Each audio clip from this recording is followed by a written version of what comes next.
My name is Roma, and I'm going to go over how I cracked the code to solo travel all throughout Turkey to 3 different cities. And I'm going to show you the top 3 or 4 things that you need to plan before you leave. So I'm going to go over my flight. I posted another flight review from going from Newark to Istanbul. And I would say if you're interested in luxury travel on a budget, this is the channel for you. So feel free to subscribe. Let me talk about going from New York to Turkey. So first you land in Istanbul, and there are 3 main things that you want to pay attention to, which is transport, hotels, and the food. I highly recommend the YouTube channel Beryl Istanbul. She helped me a lot to plan my trip. I binge watched her videos, and then I also binge watched other YouTube channels like Mark Wiens along with her channel to figure out where to eat, where to go, and different places to stay. I will say I stayed in Istanbul twice. I flew into Istanbul, stayed there for 2 days, and at the end of my 9-day trip, I flew back to Istanbul and I left to go home from there. I stayed on 2 different sides of Istanbul during that time. When I first landed, I stayed in the European side, and then when I left, I stayed on the Asian side. Now, I will say I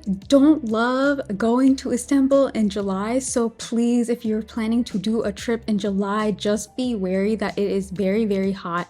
It is exhausting. I traveled in July, and I would say Istanbul is a beautiful city. Turkey is a beautiful country, but the heat in July is very, very intense. So you want to make sure you take care of yourself. If I had to go back, I would probably book this trip again in the fall when it's much more cooler. Anyway, so starting off, come with me as I go to the JW Marriott. I stayed there on the European side, and I was instantly greeted with a pomegranate drink and some Turkish delight in my room. That was really sweet. And then I went to a Syrian restaurant and I got their chicken dish, which was really good.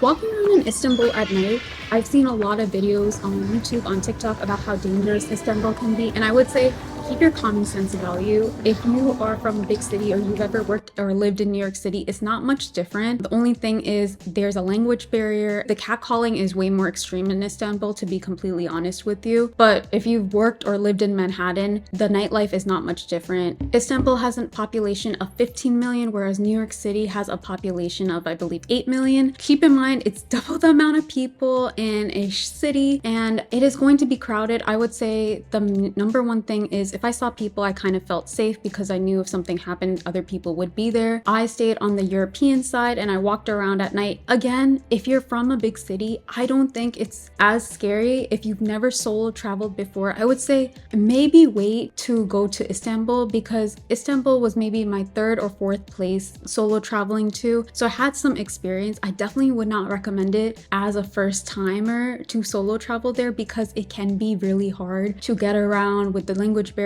But yeah, I walked around at night and it was fine. One thing I will say about Istanbul is the amount of care that they put into the animals. I saw so many dogs and cats being treated really, really well. Istanbul is the only country I've ever seen that has so many cats just lurking around in clothing shops and in restaurants. They're really sweet. Okay, so part of the reason I went to Istanbul is to just get some treatments done. So I cut my hair, I dyed my hair over there. And something I'll say that I haven't seen a lot of people talking about is the inflation in Istanbul is very high. I thought I would be getting a deal going to Istanbul, but it was pretty expensive. If you're from the suburbs of the United States, then you'll pretty much find it on par. If you get your hair cut, it'll be about $80 to $100. It's the same thing in Istanbul. And also keep in mind, you are a foreigner, so they're going to know that. They will probably hike up the prices, and it is something you are going to have to be okay with. I see a lot of times foreigners on social media getting really upset about being scammed or price hikes.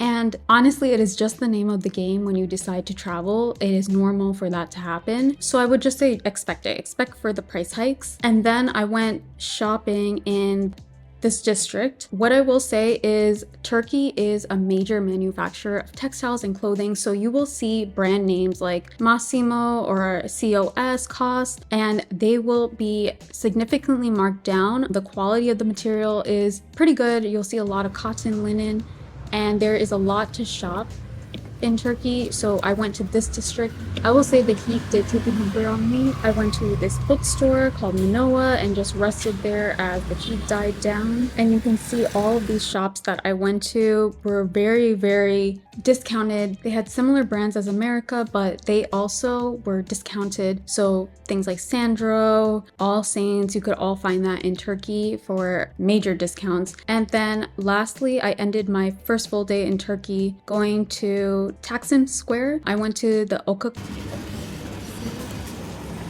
They grill the meats in front of you. I would say this is one of the best meals I've had in Turkey or in Istanbul in general. The people were very sweet. I didn't have an issue with language barrier. And then I walked around Taksim Square and then I got some ice cream. And I will say about Istanbul, be prepared to walk. I didn't realize I saw online that there's a lot of elevation, but there are steep steps and steep hills. If you have a problem with walking, I would just say be aware. You might not be able to reach some areas because some of the transportation will literally get you to the bottom of a stairwell where you have to just climb 6, 7, 8 flights of stairs. So just be prepared for that mentally. You could always take a taxi, but that would be more expensive. I was logging about 20 to 30,000 steps every single day in Istanbul and in Turkey in general. And then I would definitely take advantage of any of your hotels that have Turkish breakfast available. I stayed at the JW Marriott and they had a great Turkish breakfast. They had everything that you could want in a Turkish breakfast. And then I made my way to Topkapi Palace. Now this is another thing, again, if you do travel in July, but just beware, it is very, very hot. I went around 10:30. The palace opens, I believe at 10 a.m. and it was already really packed and it was very, very hot. There's very little AC in Turkey, especially in these big museums. There's a lot of open air space. So I will say just be careful, but it was really beautiful. The architecture, you are not allowed to take video or photos. It seems like an unregulated policy. Sometimes I did see people taking photos, sometimes I didn't. The number one rule is do not take flash photography in these areas. And then I ended up in the